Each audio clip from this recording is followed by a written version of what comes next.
Freed from the attics, freed,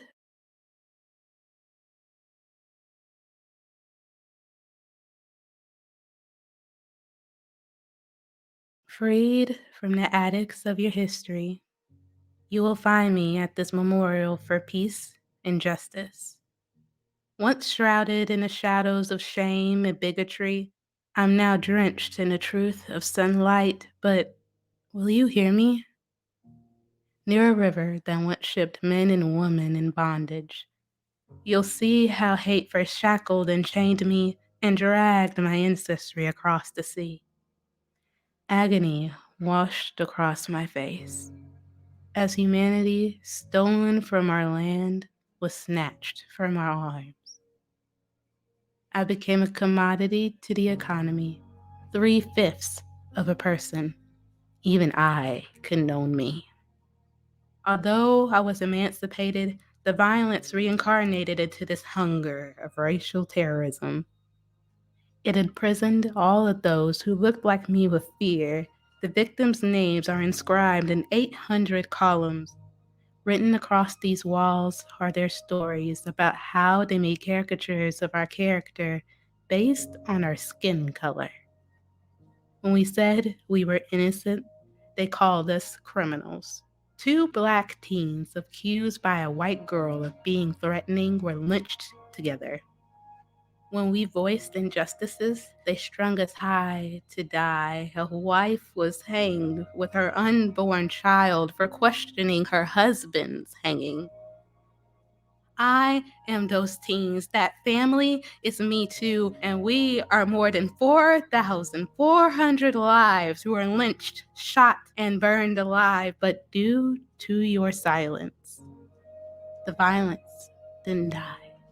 It evolved.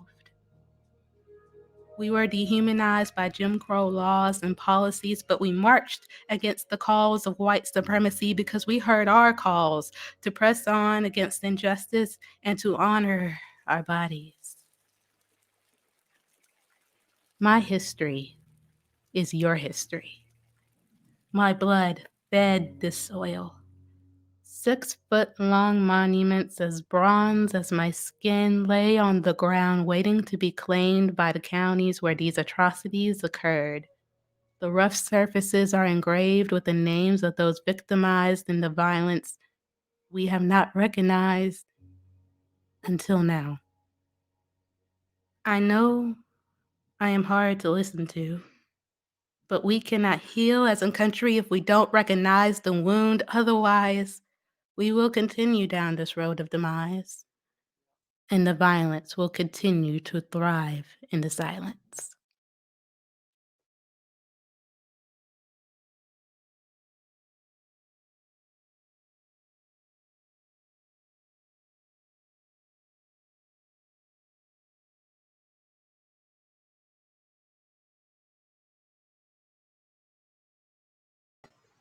Welcome everyone to the Juneteenth Showcase, which is brought to you by Reckon by AL.com, the Black Magic Project, and the Magic City Poetry Festival. My name is Ashley M. Jones, and I'll be your host for today.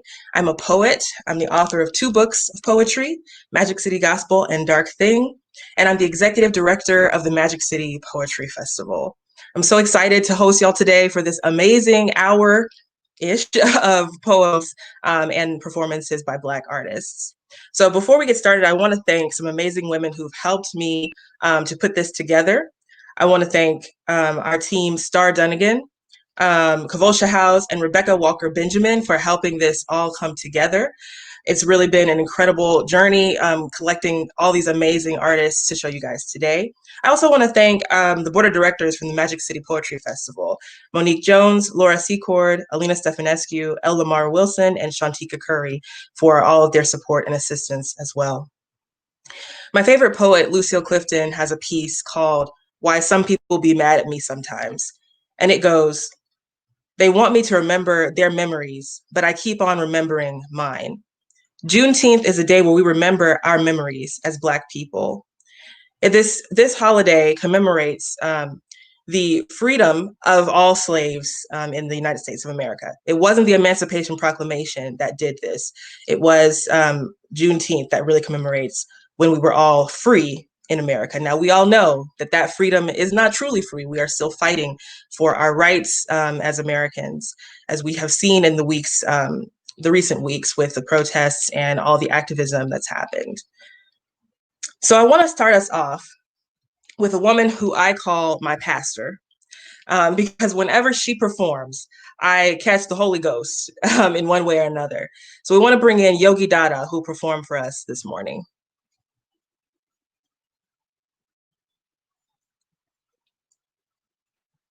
Happy Juneteenth.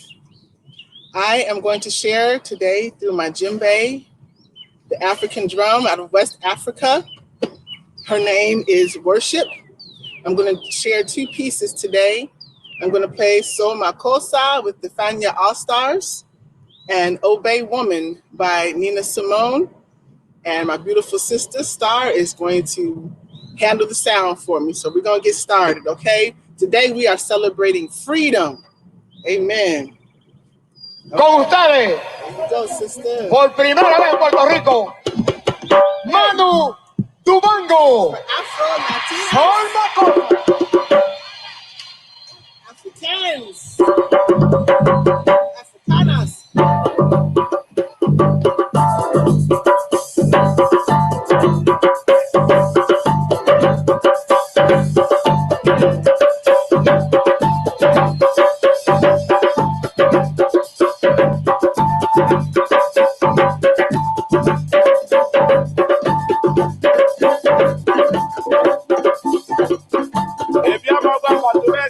That means in Africa, buenas noches todo el mundo.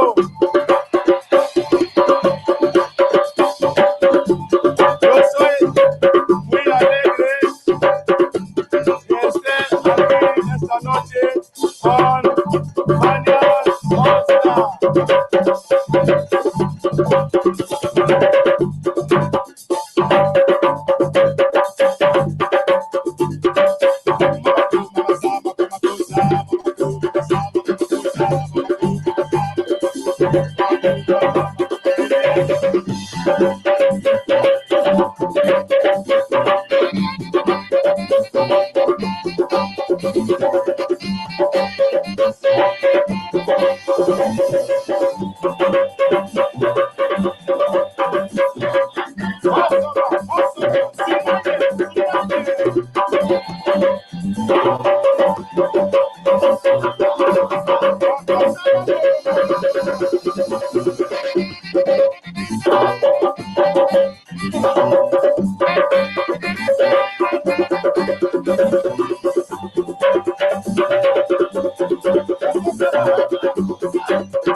All right. Thank you so much, Yogi. I know y'all are dancing out there because I am right now. She is amazing.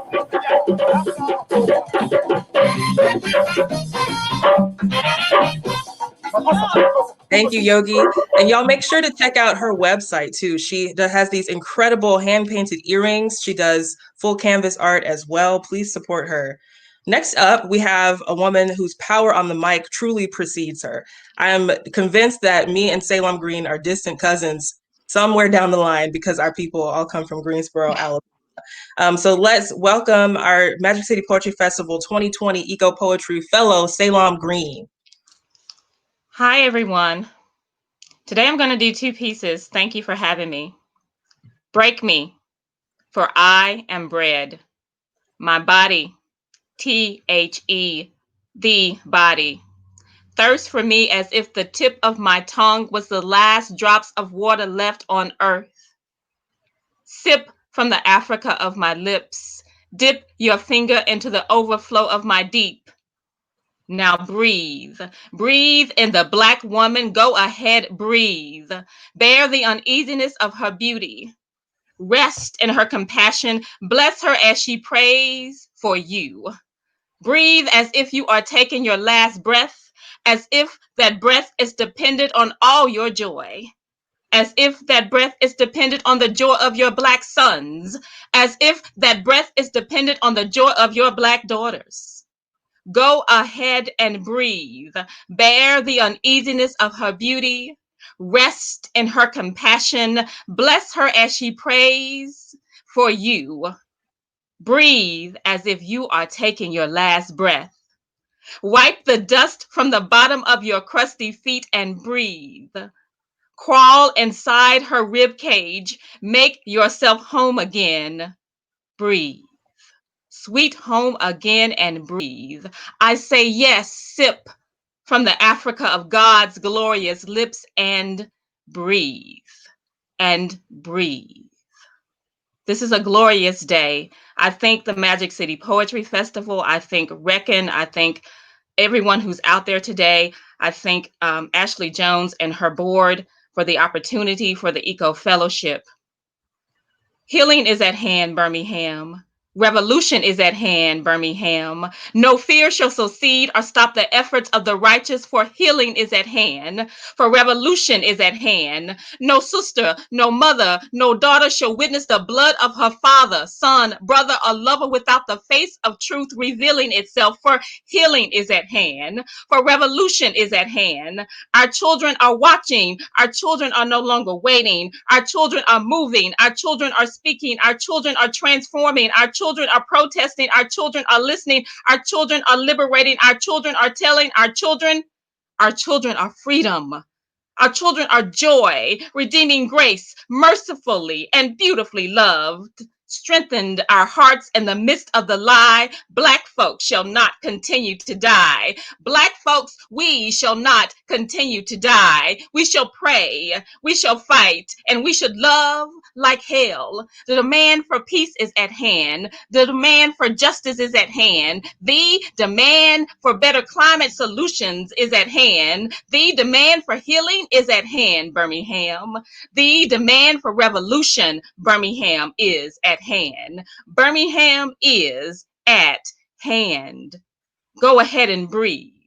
Bear the uneasiness of her beauty. Rest in her compassion. Bless her as she prays for you. Breathe as if you are taking your last breath. Crawl inside her rib cage. Make yourself home again and breathe. And breathe. Sweet home again and breathe. I say yes. Sip from the Africa of God's glorious lips and breathe. My brothers and sisters, we must breathe. The last piece I would like to do is dedicated to North Birmingham in Birmingham, Alabama. In North Birmingham during quarantine, I can't sleep. We can't sleep. I got a feeling we are going to be here a long, long time. So maybe we should tell the true story of how the fruit trees refused to grow and how the ground turned into stone. How the grocery store Medea about milk, eggs, and sugar and flour sits empty like an exile underneath a swell of oil. How that oil emits gas, and how the odor turns the smell of fresh baked bread into fumes of diesel. In North Birmingham during quarantine, how the air on elementary school playgrounds chokes 6-year-olds as they attempt to sing If You're Happy and You Know It. But you better not clap your hands or stomp your feet. Black dynamite from ABC Coke will blast pebbles of death on the soles of small feet. The story of smoky black tar, Medea's shelling peas on porches, the feel of hot rain, summer heat in late spring. In North Birmingham during quarantine, there are people who are chasing rainbows, but where are our damn masks? Then we need to remember Sally. Sally married Joe, or Joe married Sally. They had 4 children. A family that sleeps on top of a quilt of dust, dead skin cells as they hug.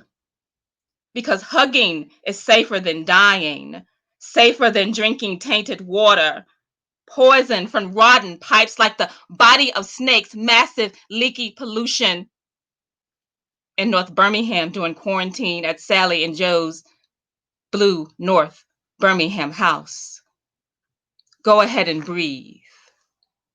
Go ahead and breathe in the beauty of the Black woman and allow yourself to crawl inside of her ribs and call yourself back home again. Just breathe. Thank you.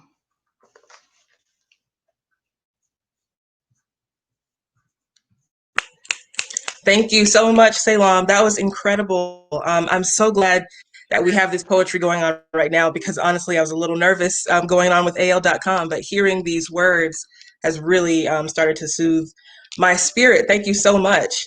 Okay, so next up, we have the acclaimed author and poet, Michael Harriot. Everybody knows his name. Everybody's read his articles. We are so excited to have you, Michael. Please bless us with your words. I want to thank you, sweet Jesus, for giving Black people amnesia. Buried deep in the souls of Black folk is this black hole, and it sucks up misery and swallows history. See, Black people, we are blessed with this superpower to forget the keloid bruises from when the S was branded on our chest. The rope burns from when the tightening nooses around our necks exposed flesh and stole our breath. But what's left is this peculiar kind of forgetfulness. See, if Negroes were able to recollect, Negroes wouldn't hate white folks. I mean, Negroes might start slitting throats. See, if we who are darker than you could look backwards, those bastards would ask us why we weren't running faster. So the Supreme Master blessed us with this memory suppression that stifles generations of oppression from the Underground Railroad to Jim Crow. Our eyes would be drained of tears if our collective memories could conjure up all those years. So you should be glad we forget. You should be elated that we don't reminisce back to 1866 or 1966 or 1986 or the Genesis. Man, they've been pulling the same trick since Genesis, trying to cut off our noses since the Sphinx. But just think, see, if we had reparations, we wouldn't need public assistance. Instead, they give us the Christian Kool-Aid and tell us to drink because it teaches us to think that we should forgive our debtors as he has forgiven our debt. You know, when they recall the Holocaust, they say never forget. But Black folks are expected to remain historyless or write trite poems about how we were once kings and queens as the world roach stomps on our dreams. I mean, how are we supposed to fly if we keep cutting off our wings and every time we try, we end up with spit in our eyes? See, we should be screaming. Instead, I can only hear us singing. But if you close your eyes and listen closely, you can hear the faint drums of war banging slowly as those forgetful Negroes hum.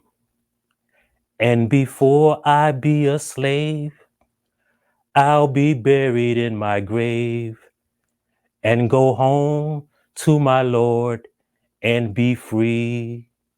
Oh, you better think, sweet Jesus, for Black people's amnesia. Okay, I guess I'll do a couple more poems.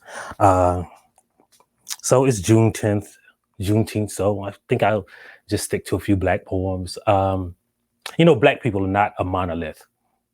Our issues and concerns are as vast and wide as the continent from which we were stolen. And in this moment, only we whose melanin has subjected us to the violent whims of sorrow, we all have one thing in common, and it is not our history or our culture or even our skin color. If there is one thing that unites us as a people, it is this. We all need lotion. This is a ballad only Black people will understand, or the lotion love poem. Now, while I love being Black, there is a privilege that whiteness affords. Unlike us, they can rush into Walmart and recklessly retrieve a brand of store brand lotion that our skin would sop up like biscuits and gravy or black bodies and police bullets. They don't have to scan the shelves for something with some heft on it, like some Eucerin or pure uncut cocoa butter, while we wonder, what is this equate lotion going to do with my Negro knees? When you first slather it on, your skin might not be that gray, but by noon, you'll look like you were kneeling in an ashtray. The only thing they have to consider is when they pray, or God forbid, they turn on their knees when they're watching a football player protest during an anthem. They'll get mad at him, but they don't factor in the light refraction. I'm sure I have made a few people blind because my face shines.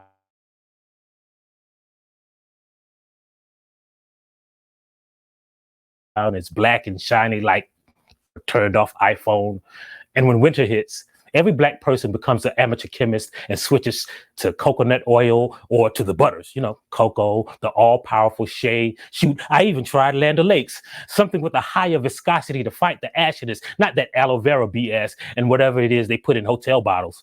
I think it's buttermilk or giraffe semen. I don't know what it is, but I'm pretty sure that's the definition of systematic racism. Wait. Do white people get ashy? I know their skin gets dry, but do they sit their children down and have the talk, about dabbing a dollop of Nivea on the meat between the thumb and the forefinger before job interviews when they enter the room? Or white people paranoid that their resume will be thrown in the trash because their knuckles had a little bit of ash?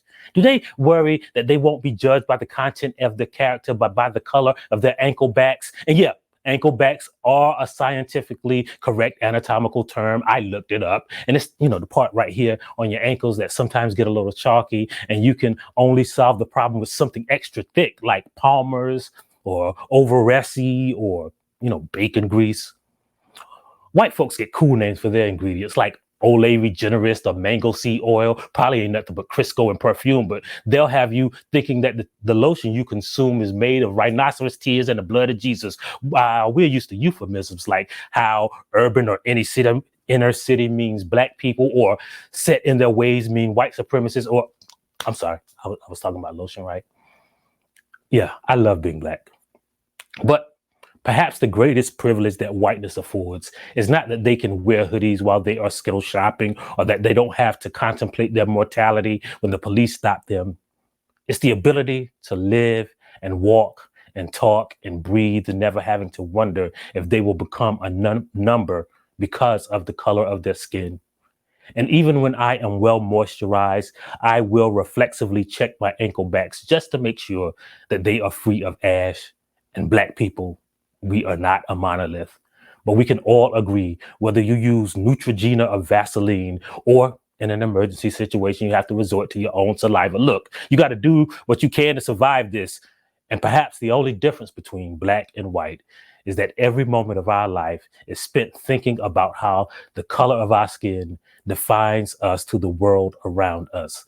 Perhaps we can end police brutality, solve all the criminal justice disparities, and bridge the racial wealth gap, and maybe even give them their freedom back if someone could invent a permanent lotion that never washes off, and we can stop worrying about whiteness once and for all.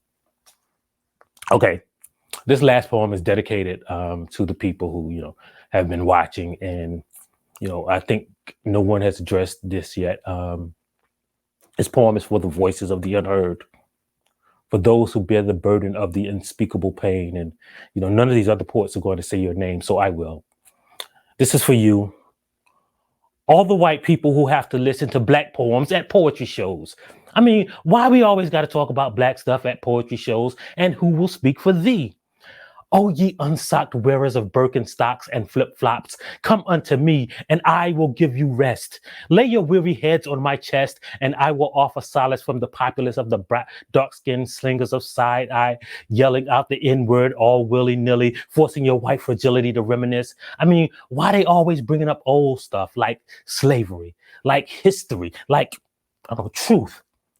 I thought this was supposed to be a safe space, a hiding place where white guilt deflector shields could offer shelter from the storm. I mean, where were the love poems? You know what? How dare these critical thinking suckers sucker you in here under the guise of art and force you to tear apart and closely examine all the values you took for granted and challenge your thoughts? You should tell them that you don't have a racist bone in your body, because of course, people at poetry shows are the perfect group to determine what's racist or not. Tell them that you got a black friend. And I know by black, you probably mean, Dominican or Puerto Rican or some kind of immigrant. But they're not at the poetry show. So for today's purpose, let's just say they're black. As a matter of fact, all my white people, raise your hands. No, don't make a black fist. You know what? This was probably a bad idea. Hey, what did they call the slaves who wrote poems? Dead N-words. Now, I know that might make you a little uncomfortable, like how I felt when someone said that black poets get the benefit of white guilt because, the audience doesn't want to seem racist. And even though I wish that's how racism worked, I didn't say anything, because as a black man, I know the opposite of a poetry slam is everywhere else.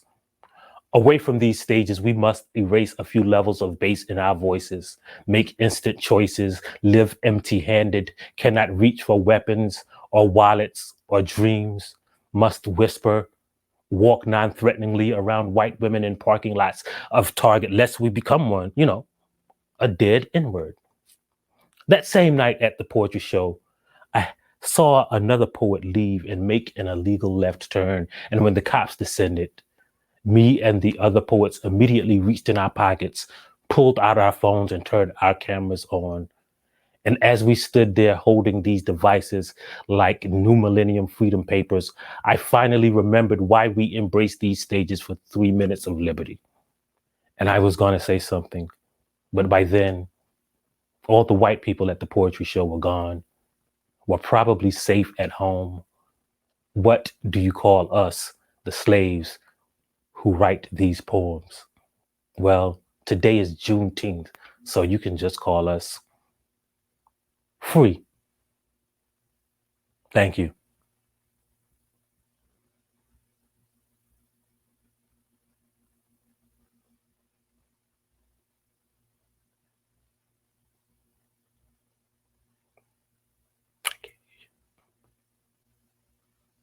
Let me unmute. I was giving you a lot of praise, Michael. I said, thank you so much for sharing. And I have not thought about ashiness in such a complex and profound way, but you brought that to our space today. So I really appreciate that. Okay, so we're going to move into our two open mic presenters today. Our first one is SWANK. SWANK, let's bring you on screen.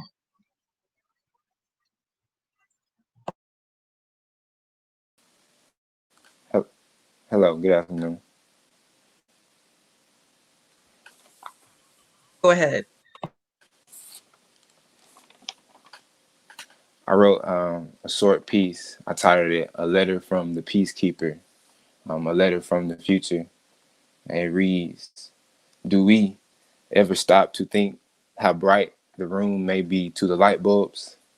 And while we think, may we be still and submit to your minds. Rest your knees so the carpet may float beneath. Ignore the bungee jumping dust bunnies. Notice the acres begin to shrink and the windows crack. Now it's becoming colder, a lot clearer. Now ask yourselves, may I? May I notice the sunlight beams beat me to your lips? Maybe I'm dreaming, or maybe you're a mermaid, so maybe I'm on an island where the wind breeze wraps my legs in your dress. Again, may I? May I hold your hand and heart abreast the sunset? Maybe with mimosas. May I blind my peripherals and focus on you? Or may I float in bliss? Or may I sink to the bottom feeder's feet? May air bubbles rise to the shore. And who's to say that this is pain? I sense suspense. And you love me too, how thrilling. So I'll stay. If I have the time, I'm on a pursuit, so no time for distraction. So may I breathe. How ironic life can be. At times, comedy. Although there isn't much funny about the Hunger Games, a sweet serenade ending quite abruptly or passionately. Due to pride, I'll stumble again. Or due to confusion, I'll fly away and build a new nest in contentment or resentment. It's true I may not swim, though if this island is burning down, I surely know how to survive. Therefore, I accept my ignorance as well as my freedoms and forgiveness. If only I may fly. If only I may be free. I may be romance. I may be equality. Either way, may I welcome you all to the party. Thank you. And thank you so much, Swank. That was a beautiful poem. Appreciate you sharing with us. Thanks for having me. No problem. Our next open mic presenter is Kimberly Ferguson. We're going to see if we can bring her up.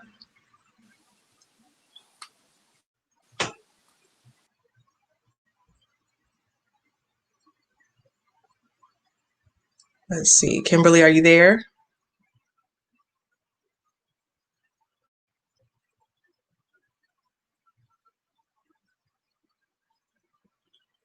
Okay, if we can't get Kimberly, we will come back to her when we're able. But I think we have Shaunteka Latrice on deck, who we can move to. She's our next feature presenter. Shaunteka is not only an amazing poet, but she's also the treasurer of the Magic City Poetry Festival. And seriously, I know I say it to you probably all the time, but like Shaunteka is the genius with numbers and money and government forms. So hit up Shaunteka if you need some advice. Shaunteka, take it away. All right. All right. So I am going to go ahead and share 2 poems. Happy Juneteenth to everyone. Thank you for watching and sharing, and I'll get to it. This first poem is called Ubuntu. We are here, numbered grains of sand scattered from coast to coast, the host carriers of ancestors' future and past. Reflected in the sky nightly, we are the added subtraction of the unknown. We are sown prayers, fabricated through shared experiences, our faces, our smiles worn with honor. We whisper, for whispers reminds us that we are the purpose of the moment. We are the answer sought. We are the roar of the upheaval. We are the seeds of Jane Lou, Caroline, May, Augusta, Emily, Gloria, Berlina, psalms sung by one holding ways for many. We are grateful for crawling so that walking becomes a daily ritual of torch paths igniting oneness. We are grateful for the silence, the ability to laugh and cry with the same breath. We are grateful for dancing circles around boxes that don't even hold our checks and balances. We are here, leveling the playing field, planting words with right action, intentionally honoring the I am, because we are here. So this next poem is called In Company. In company, we sway to the beat of feet on solid ground. There is sound in energy. There is Ella Fitzgerald scatting somber rhythms in energy. There is no need to hide. I hear your energy. Hear you calling me. Hear you calling we. We gotta stop meeting like this. We gotta continue meeting like this. Like this we have been. Like this, seated in eternal, in circles, we remind the other that we are a shared experience. In circles feels like commitments I want no part of. In circles, we shed ourselves of what no longer serves. We sway to the beat of feet on solid ground. There is sound and energy.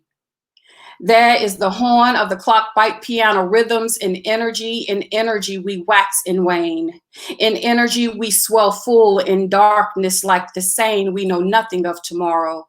But for today, we give all until the all exist in radical self-acceptance of fields laying bare. In company, I'm sharing whistles and skips of joy. Skips that makes bodies lay in vulnerability.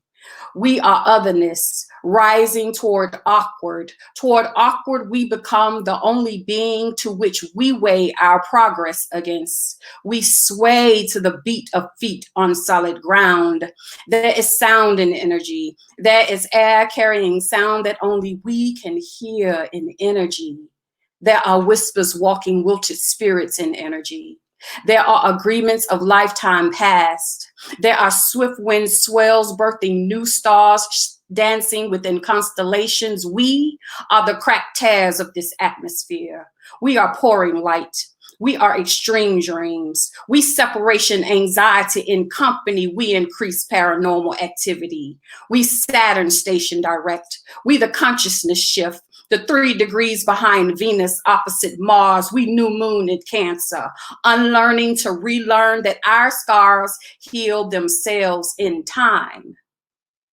When we make time to heal, we seated in circles, open to many as one. In company, we sway to the beat of feet on solid ground. There is sound in energy. There is Ella Fitzgerald scatting somber rhythms in energy. There is no need to hide. I hear your energy. Thank you. Thank you so much, Shauntekha. We need to get your voice on the radio because it's so soothing and just beautiful. Just record yourself talking and send it to me so I can flowing through my thoughts. All right, so we're gonna circle back to our open mic. Kimberly, are you there? Let's see if we can get Kimberly on. Yes. Awesome. Yes. Go ahead and read your poem. Okay. The title is I Am the Dream. For that day has come when, if we believe, we will achieve. Let no one deceive. I need you to survive and thrive. It keeps us alive.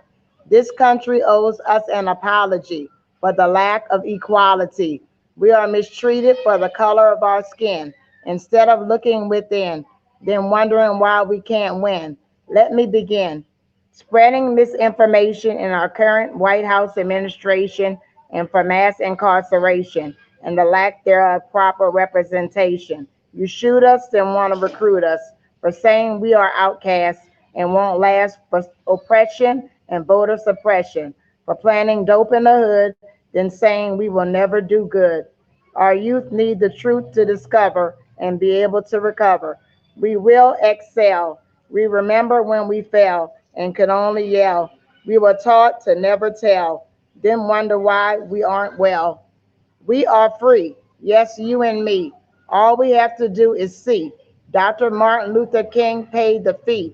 So set sail, go to Yale, exhale, lead a trail. You will never fail. Well done. The battle is won. God is a specialist. I persist because my name's always on his list. It's only a test. Do your best. Let him do the rest. Look through a telescope. Look at hope. You can cope. Keep on dreaming. Don't stop. Climb the mountaintop. Thank you so much, Kimberly. That was awesome. We appreciate you Thank coming you. on with us today. All righty. So we have come to our last two features for the evening, or for the day, afternoon, whatever time it is that you're watching this, because this will be posted on our Facebook pages. But we have an incredible poet named Frankie Allen, who I met at an Out Loud HSV event in Huntsville, and she is just amazing in every single way. Y'all will probably be laying in the floor after she's finished. Frankie, share with us. Hi, Ashley. I just want to give honor to you. You're such an amazing woman and a poet. And thank God for this platform. I just really, really appreciate you. So I'm going to get into it. I've enjoyed everybody thus far. I'm going to start with a haiku. Haiku 619. I ain't satisfied being free all by myself. I need my people. I will also do a quote by Jean-Jacques Dessalines, who did an uprising for Haiti. We have dared to be free. Let us dare to be so by ourselves and for ourselves. That's Jean-Jacques Dessalines. I'm going to start with a piece, and I wrote these pieces because I wanted to celebrate us, our Blackness, and it to be uplifting and encouraging. This piece is entitled Our Blackness. Our Blackness is strong, fortifies a nation. Our Blackness is authentic, theirs an imitation. Our Blackness is resilient, will bend and won't break. Our Blackness is soul. In our core, you can't shake. Our Blackness rises, lifting us higher. Our Blackness pierces your soul and purges with fire. Our Blackness is forever. We ain't going nowhere. Our Blackness is light. Our influence shines everywhere. Our Blackness is blessed. We are created by the Most High. Our Blackness is enduring for generations. We won't die. I just want to celebrate the different, the next piece that I have, this is a simple piece called Hue. And it's just celebrating all of us, the different hues that we have within our race. And this is simply entitled Hue. High yellow looking white, red bone, freckle faced black girl, where you from? Creole, light skin, I got Indian in me. You just a black face, they don't see. Sometimes they can't figure out that hue, left wondering what's in you. Chocolate, black as a boot, ginger brown, the other race says you're ugly. They can't define and confine your hue that is beautiful and lovely. My last piece is just to celebrate, to try to embody, I know I can't in a piece in this poem, but just to try to embody Juneteenth and what it means to me. Juneteenth. No freedom on the 4th. Our freedom came June 19, 1865. It should be a federal holiday nationwide. They were enslaved, struggled, and were oppressed. Many died, but many survived. Galveston, Texas was the last state to let us go. Yes, us. We're not truly free till all of us are free. All that we contributed and built for free. Sustained an entire economy. We are forced to give freely without having our own freedom. We were forced under tyranny of slavery to give of our bodies, of our gifts, our will, our talents. The time had now come. We were resilient and are still. Praise to those who escaped. Praise to those who revolted. Praise to those who rose up and fought back. Praise to those who were murdered. Praise to those who died. Praise to those who stayed and survived. I praise and celebrate them, and I praise us. I say us because without them, our ancestors, there will be no us. We would be non-existent. Juneteenth is our celebration, our Freedom Day, the day when all of us got free. Before they were stolen, before they were slaves, freedom came to our engineers, our mathematicians. Freedom came to our carpenters, our herbalists, our sculptors, our architects, our writers, our artists, philosophers, our intellectuals, our singers, our musicians, our teachers, our doctors, our lawyers, our scholars, our astrologers, our chefs, our interior designers, our fashion designers, our hairstylists, our farmers, our fishermen, our inventors, our builders, and anything in between, our nurturers, our providers, our mother, fathers, brothers, and sisters. Finally, free to expand our minds, to further our learning, our goals, our dreams. No bond could eliminate our will or creativity. The fire that burns within us will never be extinguished. We are here.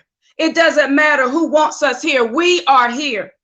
We are stronger together. We are together. When together, we are better. Never back down. Never give up. Never stop fighting. To keep our liberties, to keep our freedom, to keep our culture, we must never forget. Thank you.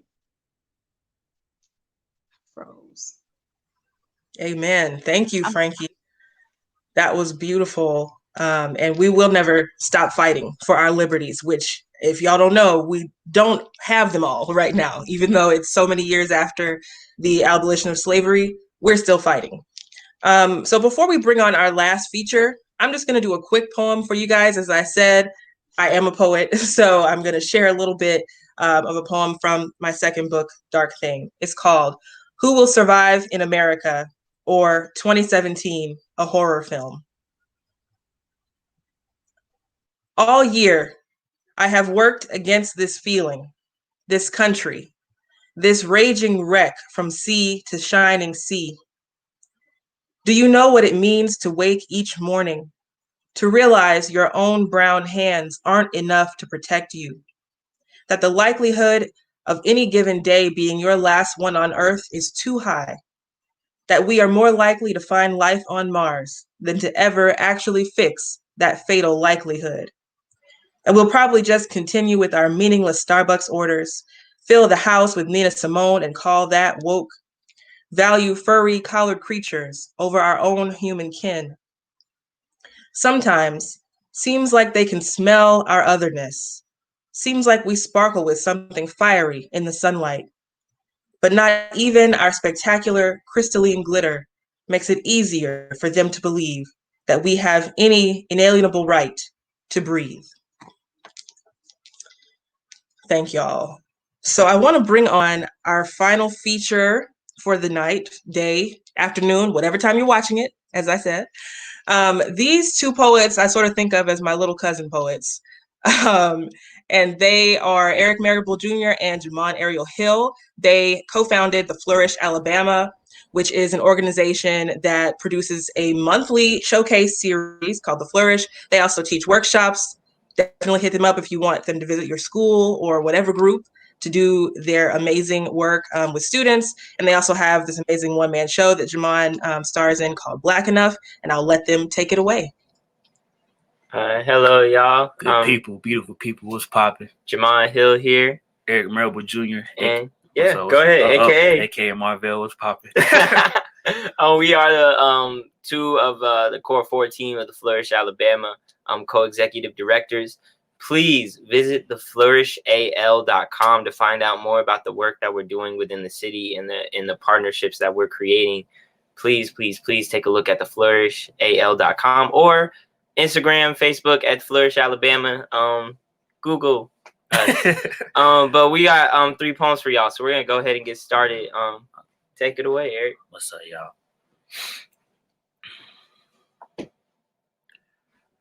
My blood, it came from the leaf. My blood, it held from the sea. My blood was stolen and sold off for tokens to owners that need us to bleed. They say it's to keep with the peace. Say we holy get down on our knees. But my blood was holy the moment he hung and he bled and he died. Palms, needles, sting, drip from the crown to the arches of his feet. Yo, death is just a cramp. Death is just a sprain. Big fella, stay off it about 3 days. We're going to be all right. Blood is the pimp and the butterfly. My blood is soldiers, hustlers fighting for glory and survival and foreign soul. My blood is from here. My blood is ink in the Bible. Fish for men, holy disciple. I was born from the blood of thieves and kings into this twisted bundle of instincts and reflexes, wounds, patterns, overdue confessions. And every time I look into your eyes, I see my hopes, dreams, and miseries reflected into a dark, twisted fantasy of a reflection. Haunted, connected, 6 degrees of separation, a wreckage, coming together and moving apart at 5 centimeters per second. This is a travesty.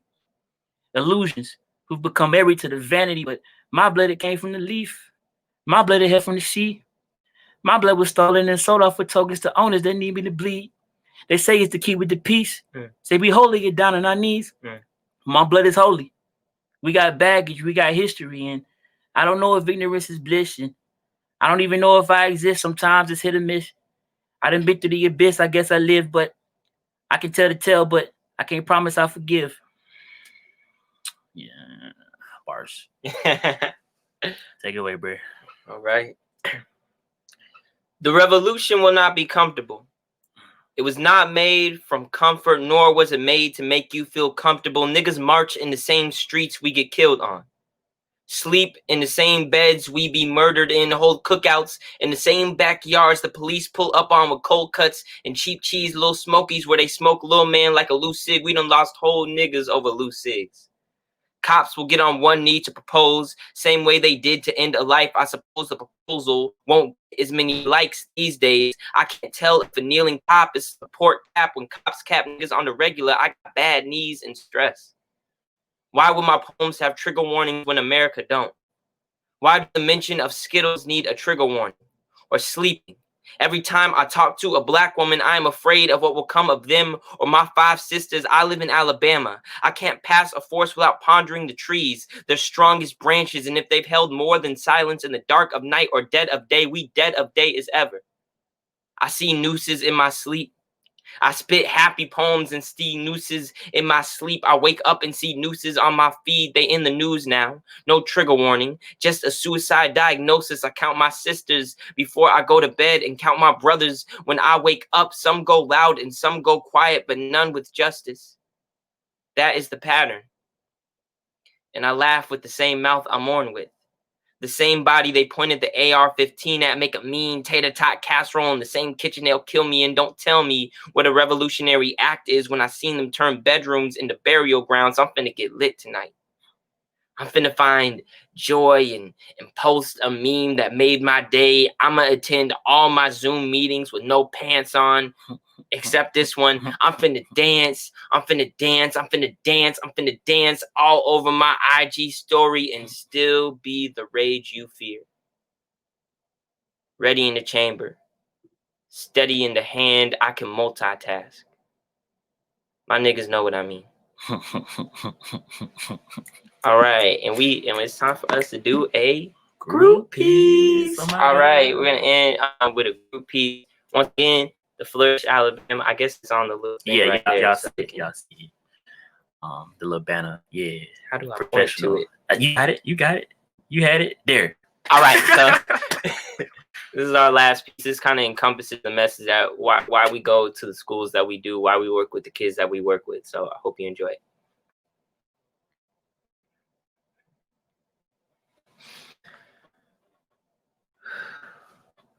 Warning. An epidemic is sweeping the nation. Children of color are being flushed by the thousands. From JV to juvie. From the playground to the pen. Straight down the school to prison pipeline. The pipeline begins with police in schools. In the 50s, Flint, Michigan put officers in the halls, an experiment to improve relations between police and the community. They didn't realize there was lead in the pipes until 1999, Colorado. The shooting shook the nation. But although it was a white shooter in a predominantly white school, communities of color were targeted. Clear backpacks, security checkpoints, and guards. Schools focused more on acquiring weapons than acquiring knowledge. Schools are more likely to have a metal detector than a guidance counselor. Kids are seen as convicts, convinced that the world is waiting on them to fail. And all that fear and anxiety often leads to outbursts. The adults who are supposed to guide your future have zero tolerance for your emotions. Black students are 3 times more likely to be suspended or expelled. Expelled students are 3 times more likely to end up in the juvenile justice system. Black students make up 31% of student arrests. Punishment is how you build a pipeline. I'm more likely to be in handcuffs than to be a hall monitor. A 10-day suspension gives students a chance to build a rap sheet. There's only one role for me in cops and robbers when the cops show up. Under-resourced schools need higher test scores for fun. They keep kicking me out because I can't keep up. These kids who need the most help are held back, so they act up or drop out. Constant police presence tell them that they're already incarcerated. Limited resources tell them that they ain't worth educating. Schools that look like prisons produce self-fulfilling prophecies. All in the name of safety. Though children of color are disproportionately targeted, punished for behavioral conduct, not possession of weapons, the militarization of schools has no impact on the amount of school shootings. Our country needs to drain the pipes. Our children are destined for more than 13th Amendment slavery. We need money, not militants. Funding, not felonies. No more punishment. We need progress. It's time for a shift. I know you're hurting, that you're in distress. I know that your home may be broken, that this country was designed to break it, but trust me, I see you. I got a lesson plan for you to make it. Together, it's a definite. Your actions don't need punishment. They need development. You are not a criminal. You're a kid that needs help. And I'm here for you. Thank y'all very much. Thank you. Thank you. Peace, peace. Enjoy your day, everybody. Well, thank y'all. Thank y'all. That was amazing. I knew y'all would bring it. That's why we put you at the end, so you could okay. Load the ending. Thank you, Ash. Thank y'all so much. Wow. Well, thanks everybody for tuning in. I just want to say again, thank you to the Black Magic Project, Reckon by AL.com, Rebecca and Kavosha times 2 for producing, and Star. Thank you so much for your help with this. Thanks to the Magic City Poetry Festival Board. If you are going to go out today, there are many online events you can attend. But if you are going to go out, please remember to wear your mask, and your gloves. And please stay away from people. We need to stop the spread of the COVID-19 pandemic, y'all. We cannot fight for revolution if we're not here because of COVID-19. Okay, so I want you guys to have a very safe and blessed Juneteenth. And we'll see you again sometime soon. Bye, everybody.